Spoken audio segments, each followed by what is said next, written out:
So the departure of Heart of Lions goalkeeper Lawrence Osei to the US has raised a lot of eyebrows, and some are even saying that it's a big indictment on the Ghana Premier League as a product and as a competition as well. And we need to delve deep into this development. Some will say unfortunate development, but I'll go in for this development because I think we need to look at this issue from two angles and not be a bit limited and say that it was wrong for him to move to the United States. And I'll be doing it with Coach Abed. Abed, welcome to Saban Media Sports Extra. Thank you. Good. I believe you've come across that development. Yeah, sure. The number one goalkeeper for Heart of Lions, and in addition, the number one goalkeeper for the Black Galaxies, yeah, leaving the country abruptly without further explanation or trying to get his club on the same page. He just left post as the goalkeeper of the Black Galaxies and also the goalkeeper of Heart of Lions. What do you make of this development? Is it true that it is an indictment on the Ghana Premier League?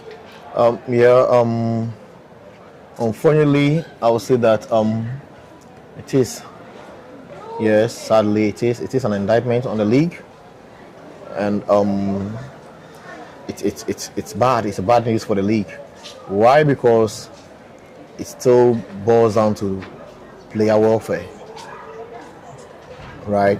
And if you have players or talent leaving or losing interest in the game, then I will say that as a technical person, I will say that we are failing the generation or this generation of footballers.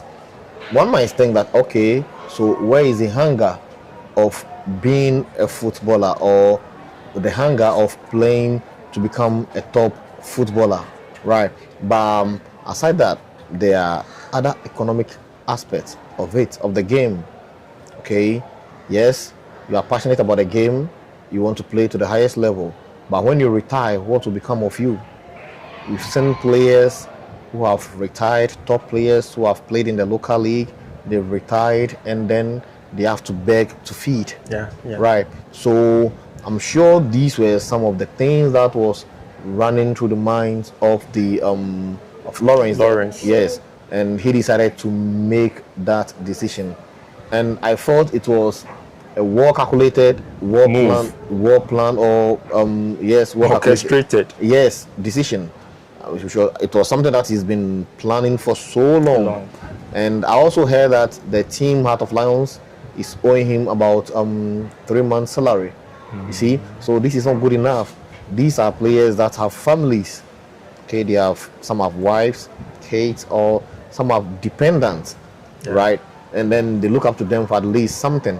So if at the end of the day, I'm the first choice goalkeeper for Pando Heart of Lions, and then the first choice goalkeeper for the Black Galaxies, and I cannot take care of my family or I cannot provide for my family, then why am I here? They ask questions. Do you get it? Yes, they ask questions. For instance, Oscar, the Brazilian player who was in Chelsea, made a move to China, and he made a move solely on economic decision. Right? It wasn't a footballing decision that he wanted to play at the highest level to win the World Cup, to win the UEFA Champions League, but to be able to make enough money to take care of his family back home. Okay, so personally, I feel it's a serious indictment on the league, and the club administrators should start looking at player welfare or players' welfare. Look at how well they take care of our players. So you think it is an indictment? Yes, I think it's an indictment on the league. Do you think the story of Lawrence Osei is going to give us that paradigm shift when it comes to player welfare, how it is handled in our football space? Personally, I don't think so. You think there is not enough? I don't think so, because in the football ecosystem, you have a lot of people who are nonchalant. Okay. Yeah, excuse my language, but we have a lot of people who are unfortunately I would say they are nonchalant. Well, they'll think that okay, well, if you think you are not ready to play, there are others who are ready to play. Do you get it? If you are ready to play, if you are not ready to play, you have a lot of talent who are ready to play. So you can go away. We don't pay attention to I was telling you, player welfare. It is very key in player development. Okay, it is very, very key in player development. Sometimes you don't have to give the player 1 billion Ghana cedis or whatsoever for the player to be okay. But being there for the player, how do we treat these players when they are injured, or how do we treat these players when they are depressed or they are fighting Mental issues, mental problems. battles or problems? Do you get it? We don't have a lot of things in place. How many teams do you think have psychologists that psych players up? How many teams do you think have team doctors that treat players properly? Right. And if they are there, what are the kind of treatment that is given to these players? So, personally, I don't think that this Lawrence case or issue is big enough or huge enough to make these people change. They are not going to change. As I'm talking to you now, I'm very, very sure and aware that there are some clubs that are owing their players. Their players. More recently, the same issue of players not being paid came up, and it was Hamza, right? Across folk. Yeah. And I heard Think his almost 3 management. months or so. Yeah, and his management want to terminate the contract. Look, if all these things are happening around the player wouldn't have the sound mind to play. Yes, we can say that Hamza is wasteful in front of goal, but what are Definitely we to doing? affect his psyche. Exactly, what are we doing to help him? Yes, if you are not playing the player for 3 months and you don't expect such a player to deliver for you, okay, it is a problem that we actually have to take care of. And I think we have an association of retired and current players who seek the welfare and or the well-being. PFAG. Yes, of players. I think it's been led by Tony Bafo, and the Prince Tegu and the likes, and all who are part of that association. It's fine, but they should do more. They should do more. Football is, evolving, and is a more reason why our national team is not performing, because these are the players that we have in our system, and then these are the players that are going to play for the national team. So if they have problems, personal problems that we are not taking care of, and they don't develop properly, at the end of the day, it is such players that we are going to get to play for the national team. Okay, so I feel we should do a lot more in trying to handle some of these cases. Would say that we are making inroads. Probably it's in bits, but we are making inroads, because now there is I think a minimum wage when it comes to salaries for players in the Ghana Premier League and also players in Division 1. And also the prize money has also been increased. And even the team that will place second or I think third and fourth, they will get sizable amount of money. Don't you think the GFA is not being aloof, just that their hands are tied a little bit, and that is making it extremely difficult for us to have that room where players will be given fast salaries and they'll be well taken care of?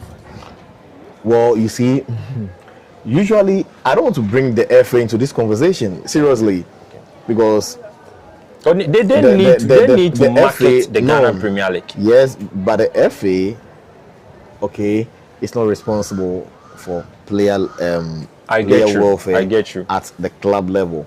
It is the club administrators who are supposed to take care of their players. That's what I'm talking about. Do you get it? So bringing the FA into this conversation, personally, I wouldn't want to go there. I wouldn't want to draw the FA into this. Because what I'm thinking is looking at the number of teams. We have 18 teams, and we all know that financially, majority of the teams are struggling. So can they come in with an intervention whereby at least we will reduce the number of teams in the Ghana Premier League? If we have 10, and the 10 at least they can take care of the players very well, player welfare will not be an issue. Do you think that if the number of or the size of the Premier League teams playing in the Premiership is sliced, is going to solve this problem? If a whole Accra folk is owing a player for about 3 months, I get you. Do you think that is going to solve the problem? Even almighty Accra has to focus. Yes. Do you think it's going to solve the problem? No. What I feel the clubs are not doing is that, look, the clubs are not marketing their teams and players well enough. Some of the clubs don't even have a proper or a well-functioning, modern day, well-functioning social media platform. Do you get it? So if a player is playing so very well, and maybe I'm in the bus or I'm in the trotro, and there's a commentary, and I heard that, okay, this guy is playing so well, where will I get his highlights to watch? Do you get it? So you can make money from some of these social media platform, and then the GFA is not responsible for seeking sponsorship deals for clubs. If a club is supposed to, if a club is able to market their players very well, then they can go ahead to get sponsors. So if you have sponsors, then it means that you are going to take care of your players' welfare. Do you get me? It is not solely about the FA. In fact, we can slash the league to even 5, and we will still have problems of welfare, or we still have welfare problem. There are players who have played for Asante Kotoko, they have played for Accra Folk, they got injured and then they were neglected. There was a player who played for Legon City. I'm sure he's late, a goalkeeper. He got injured and then he got injured. Played for the Black Meteors. Yes, he got injured and then he was treated poorly. If we slash, we can even have 2 teams competing in the league. If we don't do the right thing, the players will struggle. Do you get it? They will struggle. So I feel like clubs or teams should be more proactive. Okay, we are in a modern age. Football is evolving. I think they should bring Adriana Stars doing something of that sort. Yeah, we are in the football age. Football is more scientific. It is evolving, right? So they should put a lot of things in place to make sure that they are able to market their players. So once the players are marketed, you have market for your players. Okay, then you can sell and rate or generate revenue. Right? Yeah. Ask yourself, how many of the clubs have well-established academies? Yes. So if you have an academy and then you have players coming through the academy to feed the senior side team, right? Then you know that you have a structure. Some of the players you can even market them outside the country to make sure that you have enough fund to run the club, right? But they are not doing that. If you wait for the FA to seek sponsorship before clubs could survive or treat their players very well, then we are not going to progress. Seriously, then we will not be able to progress as a country in terms of running or doing football. Okay, because FA has other issues like the national teams to take care of. The FA can come up with some interventions to make sure that it eases the pressure on the clubs, but cannot do everything. Do you get it? The FA cannot do everything. The club owners also have the responsibility of making sure that they do the right thing to position their clubs very well for sponsorship deals or proper marketing. Do you get it? Yeah. Well, I think one club that is doing something of that sort is Aduana Stars. Since Collins Atapuku took over as the CEO of the club, there is kind of a new leaf at Aduana Stars, and they've come in with timely interventions where supporters who come to the stadium on Sunday or Saturday, they will get them registered on the national health insurance policy. They have equally good avenues for supporters, and it is some way, somehow, getting the supporters to come to the stadium in their numbers. So I think what you just said is on point.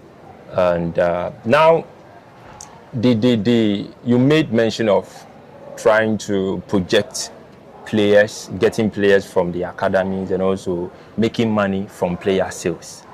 Now, the best ones from Ghana go out there and they are rejected. Well, the best ones The from best Ghana. ones. Example is Albert Amoah, who was sold to Al Ahli Benghazi or so in Libya, and now I'm told they are no longer interested in him. He's now with Kotoko on loan, and per the report I just read, they are no longer interested in him, and they want to compensate him with $30,000. So how do we determine the best? That is the question. Performance-wise, because he's one of the best. Listen, it comes from all these that we are talking about, comes or stems from development of grassroots football, right? So this is what happens. If at the grassroots level we don't get the right players or quality into the system, then we are going to face problems like this. Do you get it? Yes. If you get close, maybe I think you should start monitoring the lower division leagues like Division 1, 2, 3. Yes, you start monitoring, getting close out to the teams, getting close out to the clubs and all that. You realize that there are actually some quality players in the teams that are not playing. They are not playing because probably they might not be the favorite of the of the club administrator or the coach, or maybe any other reason. Do you get it? I know of a club like that. I'm not going to mention names, but I know I happen to hang around the club for about 2-3 seasons. They have a lot of quality young players around, but if you look at the team or the club, then players that are playing for them, we're like, wow. And it is because people have personal interest. Now, if we are placing personal interest ahead of talent development or talent projection, then these are some of the problems that we'll be facing. The boys will go out there and they'll come back because they are of low quality. I can tell you for a fact So that this former Asante Kotoko striker was nearly linked. He was nearly linked in South Africa. I'm trying to exaggerate a little bit. He was nearly linked. Yakubu Mohammed, formerly of Asante Kotoko. I think he signed for either Pirates or Kaizer Chiefs. And the kind of feedback they gave us was horrible. And we've seen a lot, not only Yakubu, players who will flourish in the Ghana Premier League and will leave the shores of Ghana. A month or two, a year or two, they are back. Daniel Lomote, he joined one of the clubs in, I think, Algeria or so, yeah. and Lomote is back. Kwame Poku was doing so well with Asante Kotoko, also left. Now Kwame Poku is back. I can make or give numerous examples. Well, the gap in quality, since it is so huge, so when they go there, let's say apart from weather conditions and other issues that can also really prevent them from getting into those teams, I think the gap in quality is a challenge. Yep, and it's the reason why our national team is not performing. You ask yourself Even why. the Black Galaxies. Even the Black Galaxies, Yes. they are also not performing. Yes, all the national teams are not performing. Look at Senegal, right? Yes. Yes, we are in West Africa. I always refer to Senegal. Yeah. Look at the Ivory Coast. Yeah, they have quality. They have quality. Okay, they have quality. Senegal have quality.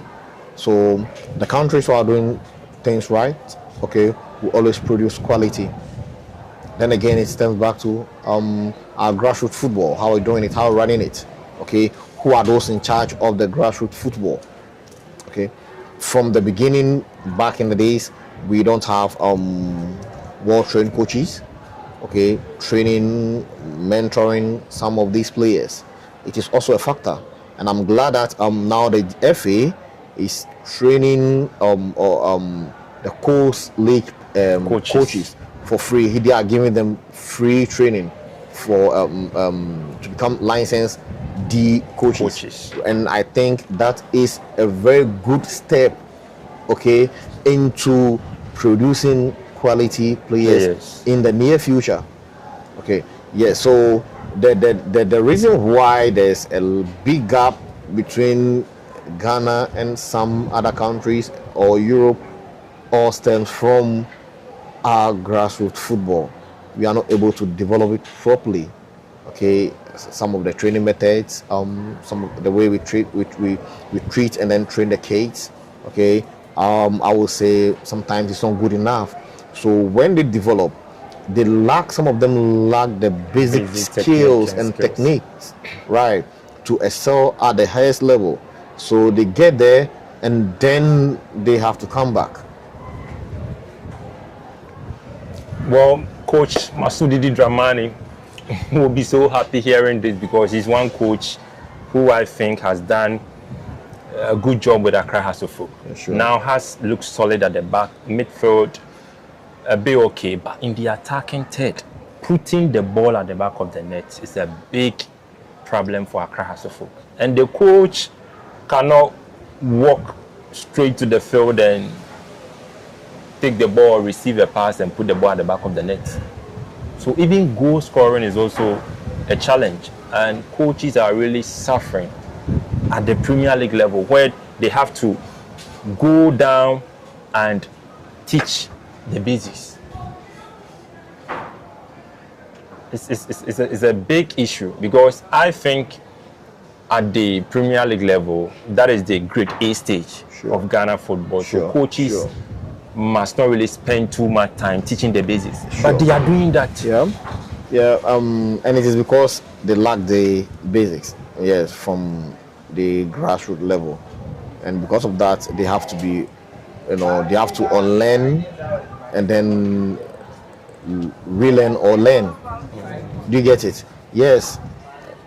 They are, from the grassroots level, maybe there are certain things that they've adopted that they feel like it is good, but at the highest level it is not good. So they have to unlearn those to be able to learn new stuffs or learn new ways of playing or striking. And it's a problem. And striking even across the world is a problem. Yeah. Striking across the world is a problem. So what are we doing? What are the measures that we are supposed to put in place to make sure that we groom or develop proper or deadly strikers? You look back in the days in the league, all right, though it was a coach system and most of the coaches were not licensed or properly trained coaches. Yeah. You realize that we have strikers who are deadly. Yeah. We could mention, I met the likes of Emba Power from his days at Ebusian Draft to Kotoko, Nana Hindua. I met the likes of Yao Sechi, right, Kotoko, before moving to Accra House of Folk. I saw the likes of Ishmelado. I saw the likes of Joe Famier. In the days, every club has a proper striker. A proper finisher. Exactly. Every club has proper striker, a finisher. But these days, teams are playing, and then strikers are struggling to tuck the ball away, and it's a problem. It is becoming problematic. So I feel we should pay much more attention. In as much as we are grooming players, we should also pay much more attention into grooming a lot of strikers. Well, we just touched on goalkeeper Lawrence Osei. Should I say former goalkeeper Lawrence Osei, because it looks like he has said bye-bye to the goalkeeping profession, because now he's in the USA enjoying life. And salient points coming in from Coach Abed Daite. I appreciate him so much. And in wrapping up, he made mention of the fact that player where we need to take it serious. Else we'll be losing the big boys. We'll be losing players with quality. And the Ghana Football Association, they shouldn't necessarily take blame for some of these issues. The administrators of the various clubs, they need to be up and doing, coming with good measures that will make it possible for us to even get quality from our coast football, from the feeder clubs, and also get to the point whereby supporters will go to the stadium in their numbers. Doing that would at least help the clubs to generate enough revenue, and that will make it possible for us to enjoy the creme de la creme players in Ghana for a good period of time before they bid farewell to the Ghana Premier League. Well, on goalkeeper Lawrence Osei, it's a personal decision, and I've seen nurses, I've seen teachers quit their jobs and leave the country. So it is not something that we should really make a lot of fuss about. Though it's an indictment on the Ghana Premier League, but let's respect goalkeeper Lawrence Osei because it is a personal decision. Coach Abed, thanks so much for passing through.